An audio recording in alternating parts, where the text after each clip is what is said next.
Chers amis du nautisme, bonjour, je me trouve aujourd'hui à La Rochelle à bord du magnifique J45 qui est le fruit d'une collaboration unique entre le pragmatisme américain J-Boat et le style à la française J-Composite. 3 ans de travail porté sur chaque détail pour essayer de trouver l'équilibre parfait, offrant un bateau spacieux, volumineux, tout en gardant l'ADN et le style élégant de J-Boat. Embarquez avec moi, je vais vous montrer ça.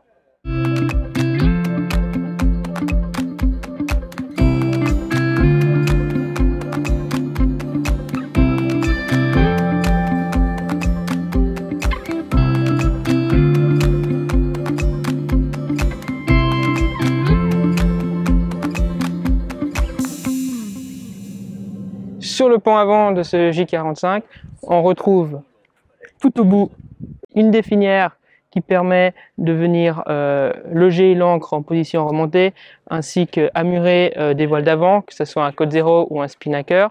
Cette delphinière est disponible en 2 versions. Ici, on a la version croisière et on peut également avoir une version régate qui est légèrement plus avancée avec 2 points d'amure possibles.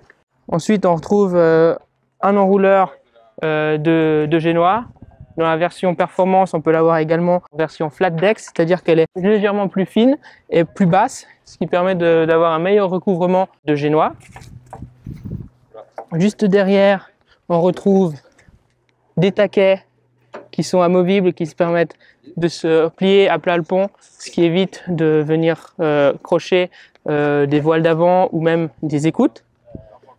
Un petit peu plus à l'arrière, on retrouve un rangement pour les voiles d'avant, ainsi que juste devant le guindeau, avec un trou qui permet de dégager la chaîne, et dessous, accès à la chaîne. Reculons un petit peu plus sur le pont de ce bateau, on retrouve rapidement le roof de ce J45, où là on retrouve immédiatement l'ADN J-Composite, avec ses roofs élancés, du grip en guise d'antidérapant, des panneaux de pont flush deck, ce qui est très agréable pour circuler et également très pratique en navigation. Les bouts ne se prennent pas dedans, ainsi que les voiles. Au niveau du pied de mât, on retrouve un rail de génois, ce qui permet d'avoir une voile d'avant qui permet un certain recouvrement sur un chariot. Mais également sur ce chariot, on a un in-hauler de foc, ce qui permet de rentrer le foc à l'intérieur du bateau pour avoir un meilleur cap quand on remonte au vent. On remarque également le système German pour l'écoute de grand voile qui passe sous le pont pour ensuite être repris sur un winch au poste de barre. Continuons notre marche en direction du cockpit. On retrouve des mains courantes très solide, ce qui permet de se déplacer en toute sécurité de l'avant vers l'arrière. En arrivant dans le cockpit de ce J45, on retrouve, comme je vous ai parlé juste avant, l'écoute de grand voile sur un winch. On l'a également de l'autre côté du cockpit. Juste devant le winch de grand voile, on retrouve le winch de voile d'avant. Au poste de barre, nous avons 2 barres à roues de chaque côté du bateau.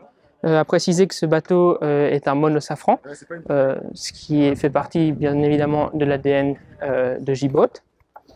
Ce qu'on aime beaucoup également dans ce cockpit, c'est que on a notre écoute de grand voile qui est amurée sur un chariot, qui lui est repris de chaque côté du cockpit, ce qui permet en navigation, on le verra tout à l'heure, d'être assis confortablement, une main à la barre, une main si on veut régler notre grand voile et en même temps une main sur le chariot. Donc on a tout à portée de main pour régler notre bateau de la meilleure des manières possibles.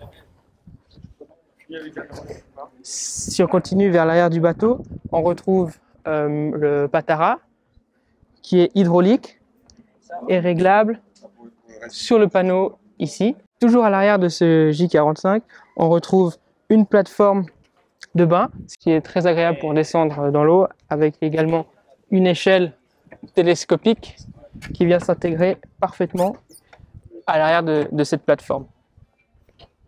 Cette plateforme peut bien évidemment se remonter Et en étant remontée, vous voyez qu'elle est légèrement plus haut que le fond du cockpit, ce qui permet de sécuriser certains objets qui pourraient glisser et tomber à l'eau, mais notamment les cordes qui souvent, quand de l'eau vient sur le pont, ont tendance à finir à l'eau, et c'est quelque chose qu'on aimerait éviter. Toujours à l'arrière de ce cockpit, nous retrouvons ici un coffre de rangement et également un accès au dross du safran, donc très pratique pour la maintenance. Juste à côté du panneau de coffre, on retrouve ici des cale-pieds amovibles qui permettent de barrer en position debout ou assise de manière très confortable, notamment quand le bateau gîte au près. Toujours au poste de barre, on retrouve ici l'instrument NKE multigraphique, ce qui permet de contrôler la route du navire et également le pilote automatique. Parlons maintenant de l'aspect confort sur ce J45. On retrouve dans le cockpit de larges bancs de part et d'autre qui permettent d'asseoir 4 personnes de chaque côté. On apprécie également sur cette table des détails intéressants qui permettent de venir caler des verres, ce qui est très intéressant en navigation. Cette table est également très pratique, elle est très solide, elle est au centre du bateau, ce qui permet de venir se caler quand le bateau gîte. On retrouve également une base de table qui permet d'être utilisée comme cale-pied, également pour la navigation. On apprécie la robustesse et l'épaisseur du bois que l'on retrouve sur cette table, ce qui est un gage de qualité. Au niveau des assises de ce cockpit, on retrouve ici un accès à une large soute technique que l'on verra tout à l'heure à l'intérieur du bateau. Et de l'autre côté, l'accès facile au radeau de survie. Je vous invite à me suivre au niveau du piano de ce bateau, où l'on retrouve 2 winches de 50 mm, tout comme les autres winches du cockpit. On a accès aux drisses du bateau ainsi qu'au riz. On apprécie ce petit rangement de voûte. Toujours au niveau de la descente, on apprécie cette porte escamotable de très bonne qualité qui est très robuste. Également des trous ici pour assurer la ventilation de l'intérieur du bateau et elle peut être verrouillée à mi-hauteur. Je vous invite à me suivre à l'intérieur de ce bateau. À l'intérieur de ce bateau, on apprécie dans un premier temps les marches de descente qui sont très larges, robustes avec un antidérapant, également des poignées de chaque côté, ce qui permet de descendre en toute sécurité. Premièrement, à l'intérieur de ce bateau, d'ailleurs j'en oublie d'enlever mes lunettes, on remarque qu'il est très lumineux, il a de larges jublots de part et d'autre de l'intérieur de ce bateau et également un grand puits de lumière au centre de ce carré. La première chose qu'on remarque en entrant dans ce bateau, c'est cette cuisine en forme de U tronqué, un énorme plan de travail, sauf erreur, c'est la cuisine la plus grande pour un bateau de cette taille-là. Le plan de travail est juste énorme, il est fait en corian, une matière très robuste et facile d'entretien. Autre point fort de cette cuisine, c'est ce large frigo. Il est vraiment très grand, ce qui permet de partir plusieurs jours en navigation et on en retrouve également un ici. Toujours sur ce plan de travail, on retrouve ici un accès à la poubelle, ce qui je trouve est très pratique sur un bateau. On retrouve ici une gazinière ainsi qu'un four à gaz surcardant. Sur ce bateau, on retrouve des rangements très pratiques tout autour du carré. On en a également ici, ce qui permet de ranger par exemple des ingrédients de cuisine.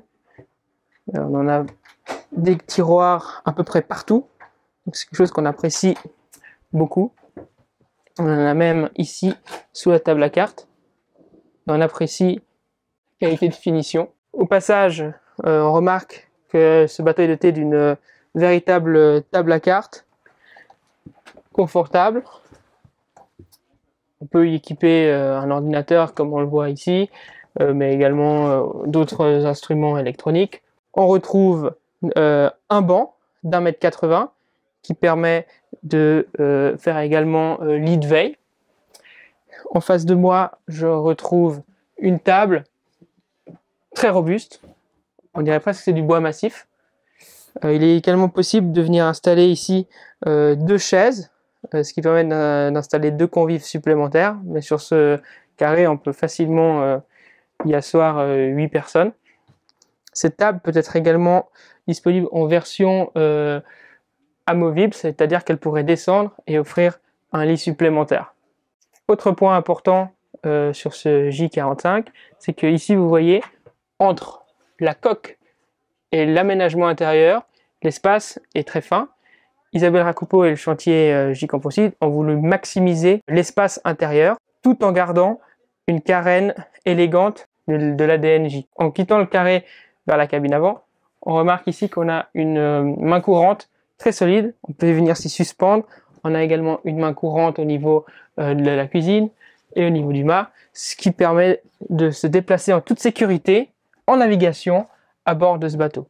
Je vous laisse venir découvrir la cabine propriétaire, la cabine avant, qui est très large pour un bateau de cette taille.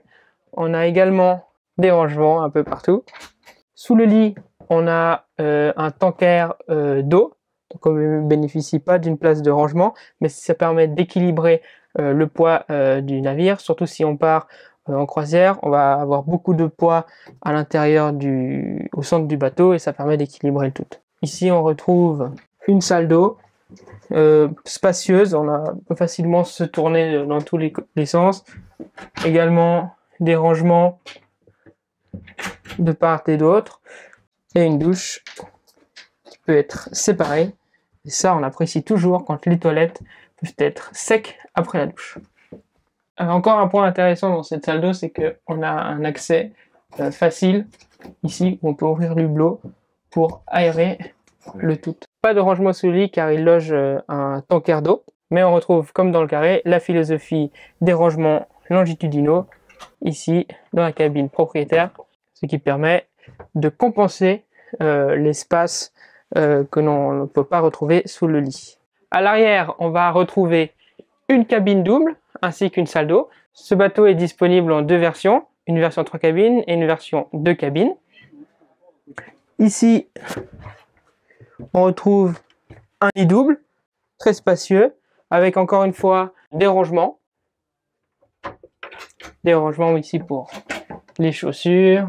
Et une particularité qu'on ne retrouvait pas avant sur les J, c'est que les parois sont équipées de vaigrage, ce qui offre également une touche d'élégance et de confort à l'intérieur de ce bateau. On va se déplacer vers la deuxième salle d'eau de ce bateau, qui, elle, est très grande, très spacieuse, encore plus grande que la cabine avant. Pourquoi? Parce que tout simplement, ce bateau-là est équipé en version 2 cabines. Et si on aurait une 3e cabine, la salle d'eau s'arrêterait ici. On pourrait rentrer dans la 3e cabine et on retrouverait un lit double comme de l'autre côté. Par contre, la douche serait pas séparée des toilettes. Découvrons la soute technique de cette version à 2 cabines. Donc, dotée d'une porte étanche. Là, on arrive dans une grande soute technique dotée de 2 bannettes. Si par exemple on part pour faire de la régate, on a un accès facile à toutes les pièces qui demandent de la maintenance, comme ici le chauffe-eau, quelques batteries, le pilote automatique, et ainsi que les drosses du safran. On remarque chez J la finition parfaite du composite, ce qui fait vraiment partie de l'ADN J. Après avoir fait le tour intérieur et extérieur de ce bateau, on va aller naviguer en baie de La Rochelle, dans du vent léger, pour connaître les performances de ce bateau. On est en train de sortir avec le J45, on est dans le canal du port de La Rochelle. On va préparer à monter la grand voile. On retrouve ici la drisse de grand voile. On a un winch ici de 50 mm Arken et il est aussi électrique. Il va très vite. On voit qu'on est un peu sur une ADN de bateau performant. On a 2 vitesses, donc on va vous montrer tout ça quand on va monter l'AGV.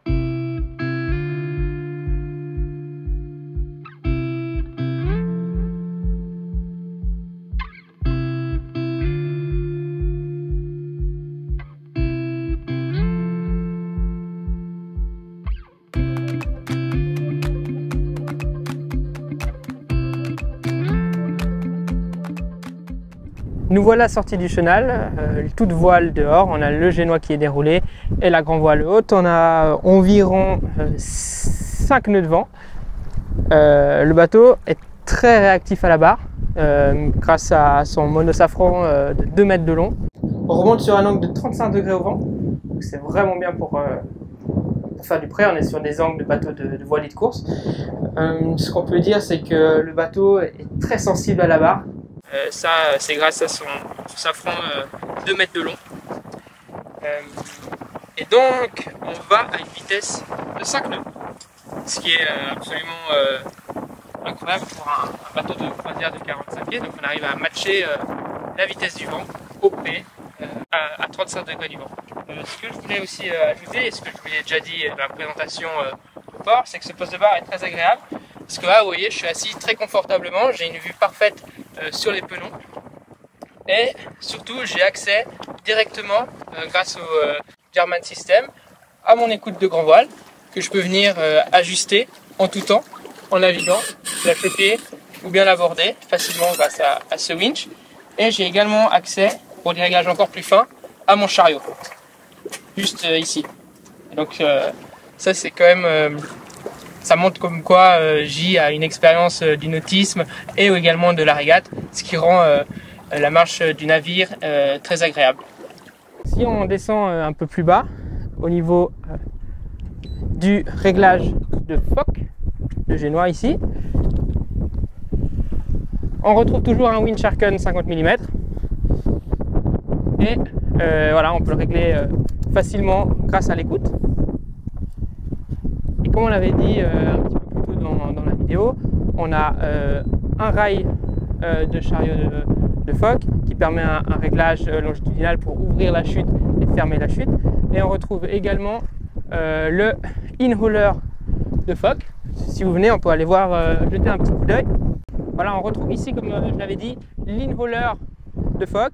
Donc on peut l'écarter si on est sur une allure un petit peu plus ouverte, ou si également on a de la houle et de fortes conditions de vent, ou comme on vient de le voir, de le rentrer, ce qui nous permet encore d'ajuster notre angle d'attaque du vent et de faire un meilleur cap au près. Toujours ici sur le pont avant, on a un super génois avec quand même un fort recouvrement, ce qui permet au bateau de se déhaler à la même vitesse que le vent dans ces conditions de vent, comme on l'a vu un petit peu plus tôt. Et au pied de mât, on retrouve un Alba hydraulique qu'on peut commander directement depuis le cockpit.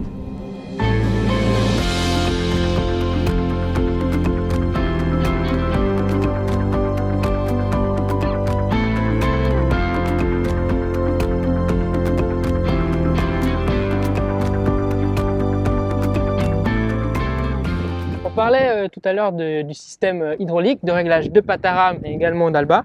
Donc on va vous montrer comment ça fonctionne. Là on a une flèche ici, on choisit l'Alba, et quand on a envie de basculer sur le Patara, et donc on a ici une poignée qui, en pompant, va mettre de la pression dans le Patara, et donc petit à petit le piston que vous voyez à l'arrière ici est en train de se fermer. Et ensuite, quand on a envie de relâcher la pression, c'est très simple. On vient ici vers cette petite roue, et si on suit l'essence de flèche, on l'ouvre tranquillement. Et là, on entend au bruit, ça relâche la pression dans le Patara. Et c'est la même manipulation pour l'Alba. Et donc, ça permet d'être super précis et également de contrôler la charge qu'on met.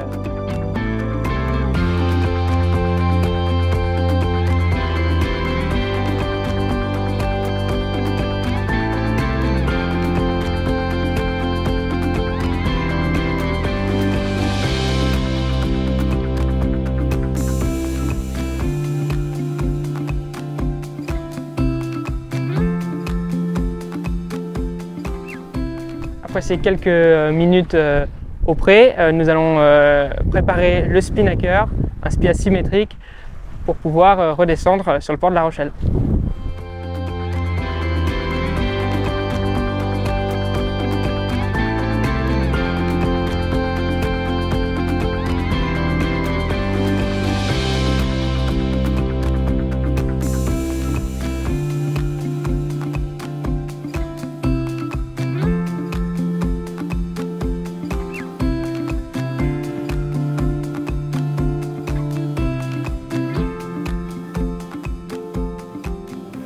Nous sommes actuellement au vent arrière avec ce magnifique spi asymétrique. Ce qui est intéressant, c'est que même dans du vent faible, on a toujours 7 nœuds de vent. On peut descendre, là on est à 6 nœuds 5 en vitesse surface à plus de 120 degrés du vent, donc c'est très agréable de naviguer avec ce bateau. J'ai aussi envie d'ajouter que on peut estimer nos temps de route et de trajectoire et se baser sur, le chantier nous disait, sur une vitesse approximative de 8 nœuds.